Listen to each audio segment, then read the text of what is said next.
ça c'est moi qui l'ai fait. Salut. Aujourd'hui on se retrouve pour une nouvelle vidéo et je suis vraiment trop heureuse d'avoir pu trouver du temps pour tourner à nouveau. Ça m'avait vraiment manqué de faire une vidéo. Aujourd'hui, vidéo un peu spéciale puisque je suis en très bonne compagnie. Je te laisse te présenter à la commune. Alors je m'appelle Marie et on se connaît depuis assez longtemps, maintenant ça fait 5 ans. Et à l'heure actuelle, je pense que c'est une de mes copines les plus proches. Je lui ai proposé du coup de tourner, elle a accepté. Et moi, je me demande qu'est-ce qu'elle va me faire faire aujourd'hui. Vous l'aurez vu dans le titre, mais aujourd'hui je vais nous faire essayer 2 soins que j'ai fait maison. Ça fait un petit moment que je m'intéresse aux soins naturels et faits maison pour éviter d'avoir à consommer plus et à acheter. Et du coup j'ai trouvé certaines recettes qui me semblaient bien, mais j'ai pas encore eu l'occasion de toutes les tester. Et du coup c'est ce qu'on va faire aujourd'hui. C'est un petit peu un crash test. Et là, les 2 soins que je vais nous faire, ils sont tous les deux à base de miel. Je sers de cobaye aujourd'hui. Du coup on va commencer par un exfoliant pour le visage. C'est un peu la recette dont je suis le moins sûre. Du coup avant je le remélange bien parce que du coup c'est un mélange de miel et de sel et j'ai un peu peur que ça se soit divisé avec le temps parce que je viens pas juste de le faire. Et comme il y a du sel, c'est un peu la recette dont je suis le moins sûre, mais bon, à tester. Je fais quand même confiance. J'ai même mis du sucre en fait dedans. Et en fait c'est juste pour avoir différentes tailles de grains pour bien exfolier la peau. Par contre ça sent vraiment trop bon. Ouais. Si vous voulez refaire cette recette, je vous mettrai les quantités dans la description. Et surtout, je vous conseille d'utiliser un miel bio. Il n'y a pas de préférence entre le miel solide et le miel liquide parce que je trouve que ça reste quand même assez liquide. Alors j'ai utilisé un miel un peu plus solide. Et ça fond très facilement, ça se travaille très facilement. On va retirer les lunettes. Tiens, je te laisse commencer. Tu vas en mettre un petit peu sur tes doigts et puis tu vas faire des petits ronds sur ta peau comme ça. Moi je mets ce petit bandeau, c'est une copine qui me l'a fait. Ouais, vu que j'ai pas de copine, j'ai pas de bandeau. Palina, si tu passes par là, j'adore ton bandeau, même si je sais pas bien le mettre. Puis aussi l'avantage c'est que si vous en mettez dans la bouche, bah, c'est 100% comestible. Tu sens les grains? Ouais. Après ça, c'est à vous de voir les zones où vous pensez qu'il y a le plus besoin. En toute honnêteté, je pense que j'ai pas mis assez de grains, donc sel ou sucre. En fait, ça c'est vous qui choisissez en fonction du grain, les deux marchent. Mais du coup, je pense qu'il y en a pas assez. J'en ai mis dans mes cheveux. J'ai clairement envie de le manger. Mais c'est ça, Léa. C'est plutôt bon. Un peu salé quand même. Vous avez entendu sucré salé. Je transforme ma chaîne en vidéo cuisine. Et après vous massez aussi longtemps que vous pensez nécessaire. Je vous conseille de faire ça plutôt sur une peau propre, quoique même encore un peu humide. Je pense que ce sera mieux. Ça s'étalera plus facilement. Mais pas sur une peau où vous venez de faire un soin. Comme, enfin là j'ai mis du sel, mais je pense quand même que ça peut un petit peu piquer. Alors moi j'aimerais savoir combien de temps tu peux conserver ce masque. En toute honnêteté, je pense qu'il n'y a pas de date butoir. Le miel, c'est une denrée non périssable. Puis surtout le sel à l'intérieur, ça conserve aussi. Après, je pense que dès qu'on ouvre le pot, enfin que ce soit pour ce masque ou pour les autres, ça se remarque assez facilement à l'odeur ou même au visuel si il est encore bon ou pas. Moi, j'ai mis des petites étiquettes sur mes pots et je mets aussi du coup ce qu'il y a à l'intérieur et les recommandations d'utilisation. Donc là, c'est masser et laisser un petit peu poser. Environ voilà, 10 minutes. Après l'avantage c'est que c'est assez économique parce que du sucre ou du sel tout le monde en a dans sa cuisine et si vous n'avez pas de miel il suffit d'acheter un pot mais vous pouvez faire énormément de masques avec et puis ça dure vraiment longtemps quoi. Là j'ai que ça dans le pot mais je pense que je vais en avoir pour vraiment longtemps. Moi je vois que tu mets ton masque dans un pot en verre. Je voulais savoir si tu fais ça pour tous les masques. En règle générale oui, si j'ai suffisamment de pots en verre chez moi pour les masques que je veux, je mets dans un pot en verre. Ça va plus dans ma démarche justement naturelle et écologique. Bon là on va aller rincer nos masques du coup à l'eau froide. Moi je vais utiliser une éponge Konjac. Je trouve que c'est super chouette, c'est super agréable à utiliser. Ça aussi c'est quand même assez économique. Et l'avantage c'est que ça a une durée de vie de 3 mois et qu'après il suffit de la mettre au compost. Nous revoilà. Du coup qu'as-tu pensé de ce masque? Alors moi j'ai beaucoup aimé. Franchement c'est le côté naturel et vraiment l'odeur tout simplement. Après il manquait peut-être un peu de grain. De toute façon, il suffit juste d'en rajouter, je vous mélangerai. Au niveau de l'application, est-ce que tu as trouvé ça? Ouais. Franchement, très simple, vous avez bien vu, il suffit de 2 doigts. Même au niveau de la texture et tout ça, j'aime beaucoup. Ouais, moi je trouve que ça colle pas autant qu'on pourrait s'y attendre. Ouais, c'est vrai. Même quand on l'a enlevé, je pense que t'es d'accord. Très facile à enlever. Vraiment très facile. Juste à l'eau froide avec un coton, ça colle pas du tout, ça tire pas. Pour moi c'est assez validé, je pense. Voilà, je rajouterai du grain, que ce soit sucre ou sel. Voici Odin.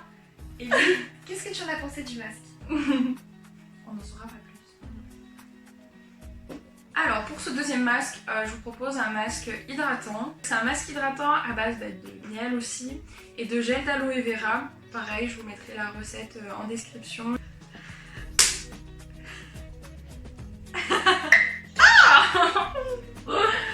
Horrible. Voilà, et celui-ci il est resté vraiment très liquide. Je sais pas si vous pouvez le voir. C'est vraiment très liquide, c'est le gel d'aloe vera qui fait ça. L'odeur. T'aimes pas? Non, pas du tout. Moi j'aime bien. Ça fait penser à des bonbons, mais je saurais pas te dire lesquels. Miel. Peut-être. Ça sent le miel hein, globalement. C'est l'aloe vera aussi qui rajoute. Pourtant ça a pas trop d'odeur l'aloe vera, mais ça sent pas comme l'autre. Celui-là, je vais te l'appliquer avec un super pinceau. Un super pinceau pour une super copine.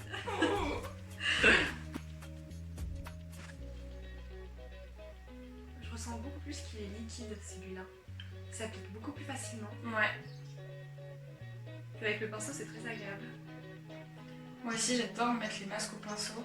Ça fait comme un massage. Un masque, pour moi, c'est un moment assez détente. Et je trouve qu'appliquer au pinceau, ça fait encore plus ce côté détente. Qu'importe le résultat, je valide en tout cas l'application. T'as pas la sensation que ça colle? Non, beaucoup moins que l'autre. Et je sens aussi la fraîcheur. C'est agréable. Ouais, très agréable. Et celui-ci, pareil, j'ai mis des petites étiquettes. C'est à laisser poser 10 à 20 minutes. Si vous devez en acheter, je vous conseille d'aller l'acheter en magasin bio et regarder qu'il n'y ait que ça dedans et que ce soit pressé à froid. Ça garde vraiment les propriétés nourrissantes et hydratantes de l'aloe vera pour les peaux sensibles et ou grasses. Parce qu'il faut quand même nourrir et hydrater une peau grasse. Je suis allée la chercher, en tout cas celle que j'ai achetée. Bon, en vrai, il y a écrit 98% d'aloe vera, mais quand on regarde les ingrédients derrière, ils mettent juste objectif 98% d'aloe vera frais bio, sans eau ajoutée vegan. En fait, il y a que de l'aloe vera et je l'ai acheté en magasin bio, ça doit coûter quelque chose comme 9 €. Et je pense que celui-ci aussi est comestible parce que le gel d'aloe vera, enfin l'aloe vera tout court, il me semble qu'on peut en manger. Non. C'est pour qu'elle se taise. Il y en a qui font des boissons avec. Bon, j'avoue que je me suis pas renseignée plus que ça, mais je pense que si vous en avez dans la bouche, je pense pas que ce soit très grave. Bon, alors c'est clair qu'au niveau de l'application, c'est vraiment très agréable. Même là, on le sent pas vraiment. Enfin, pour l'instant, moi, je viens juste de le mettre. Moi, ça colle pas trop finalement. Je m'attendais vraiment parce que c'est du miel à ce que ça colle. Mais l'autre, on sentait vraiment notre visage un peu plus figé. Alors que là, on est assez souple en fait du visage. Je pense que c'est le côté de l'aloe vera qui est quand même très liquide qui fait ça. Si là sur ton front, du coup, comme je disais, j'ai l'impression que c'est déjà un peu absorbé. Je sais pas si vous avez déjà testé de mettre juste du gel d'aloe vera pur sur votre visage. Vraiment, en quelques secondes, tout est complètement absorbé. Je trouve que ça rapide, j'étais vachement étonnée de ça. Je sais pas si tu l'as. J'ai jamais testé, non. Mais voilà, et les propriétés du coup, l'aloe vera, on en entend vraiment beaucoup parler en ce moment. On sait que c'est nourrissant. Et le miel, ça a des propriétés vraiment hydratantes, cicatrisantes. Enfin, c'est vraiment bon pour énormément de choses. Si vous avez des cicatrices sur la peau ou des choses comme ça, c'est ça qui va vraiment venir soigner, entre guillemets. Apaiser. Ouais, voilà, même les irritations. Je sais pas si vous connaissez, même si vous vous êtes brûlé la peau ou des coupures ou quoi, mettre du miel dessus, ça peut vraiment cicatriser. C'est vraiment un produit cicatrisant. qui a vraiment de multiples propriétés. Vertu. Exactement. Elle est géniale. Tu sais. Nous, en tout cas, aujourd'hui, c'est ce qu'on va rechercher, cette double action de l'aloe vera et du miel. C'est pour ça aussi que dans l'exfoliant, je pensais que le sel irrite un petit peu la peau. Oui, ça, moi aussi, je m'attendais à ce que ça agresse un petit peu mon visage. Mais finalement, non, c'est pas le cas. S'il y a plus de grains et qu'on frotte, je pense que le miel vient contrer cette espèce d'action en fait, directement. Donc c'est pour ça que c'est bien aussi de le laisser poser. Et ce masque, je vous conseille de le faire après un exfoliant, à faire 1 à 2 fois par semaine, je dirais, selon votre type de peau et votre besoin. Je pense pas qu'on verra de résultats immédiats dès qu'on va l'enlever tout à l'heure. Je pense que ça se fait au fur et à mesure. Personnellement, pour retirer le masque, j'ai utilisé des lingettes réutilisables et franchement, ça enlève bien le masque. On l'a trempé avec de l'eau froide, on l'a retiré plutôt facilement, franchement. Ouais, ça pour ça concerne les deux masques. J'ai été vraiment super étonnée de voir que ça s'enlevait vraiment bien, vraiment facilement. Et même sur le pinceau, je m'étais dit mais les poils ils vont coller entre eux. Mais en fait pas du tout. L'eau froide, il suffit de frotter un petit peu, que ce soit sur le visage ou le pinceau. Et j'ai vraiment été étonnée de ça. Après, niveau résultat, je trouve aussi qu'on a la peau très douce. Genre, vous pouvez pas le toucher, mais franchement, c'est... Ouais, c'est vrai que c'est assez lisse. Alors, comme je l'ai dit tout à l'heure, je pense qu'on voit vraiment le résultat au bout de plusieurs fois. Mais en tout cas, pour une première application. Ouais, complètement, ouais. Je trouve qu'au niveau de la quantité qu'on met, on n'a vraiment pas besoin d'en mettre beaucoup. En vrai, j'ai fait que ça. Puis ça va te durer longtemps, ça, en fait. Ouais. Il suffit juste de tremper le pinceau et après, ça va vraiment tout seul, quoi. C'est assez liquide. Je suis super satisfaite. Je pense que j'aurais même pas à le modifier. Il reste vraiment liquide.